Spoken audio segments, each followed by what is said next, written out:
Groupthink. How collective pressure shapes decisions. Groupthink is a phenomenon in which a group's desire for harmony, cohesion, or consensus overrides its ability to think critically. Instead of evaluating ideas on their merits, members suppress doubts, silence alternative viewpoints, and converge on a shared position, often one that no individual would have chosen alone. At its core, groupthink is not about stupidity or lack of insight. It's about the subtle psychological forces that make dissent feel dangerous and conformity feel safe. Why groupthink happens. 1. The pull of belonging.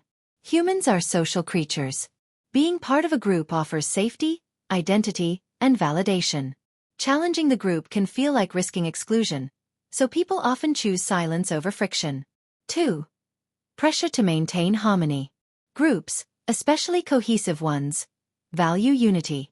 When disagreement appears, members may interpret it as a threat to the group's stability rather than a healthy part of decision-making. 3. Overconfidence in the group's wisdom. When a group has a strong track record or a charismatic leader, members may assume the collective can't be wrong. This creates an illusion of invulnerability. 4. Self-censorship. Individuals often downplay their own doubts, assuming others must know better. Ironically, everyone may be doing this simultaneously, creating a false sense of agreement. How groupthink shows up. Groupthink rarely announces itself. It creeps in through patterns like unquestioned assumptions. The group accepts certain ideas as obvious without examining them. A dismissal of alternatives.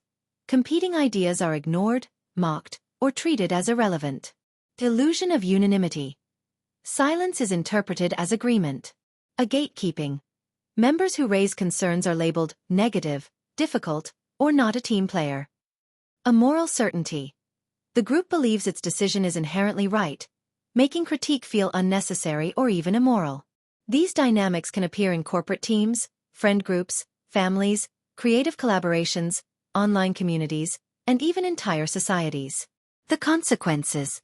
Groupthink can lead to poor decisions based on incomplete information, missed opportunities for innovation, ethical blind spots, escalation of bad ideas because no one intervenes, a fragile consensus that collapses under pressure. Ironically, the very cohesion that fuels groupthink can later turn into blame and fragmentation when the consequences surface. Breaking the spell. Avoiding groupthink isn't about encouraging conflict for its own sake. It's about creating conditions where truth, creativity, and clarity can emerge. Groups can counteract groupthink by encouraging dissent as a normal part of discussion, or assigning someone to play devil's advocate, inviting outside perspectives, creating anonymous channels for feedback, rewarding thoughtful disagreement rather than punishing it, slowing down decisions when stakes are high. Healthy groups don't fear disagreement, they rely on it. The paradox of groupthink.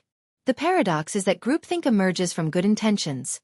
Unity, efficiency, trust. But without space for questioning, those same intentions can lead groups into narrow thinking and avoidable mistakes. Understanding groupthink isn't just about diagnosing failures.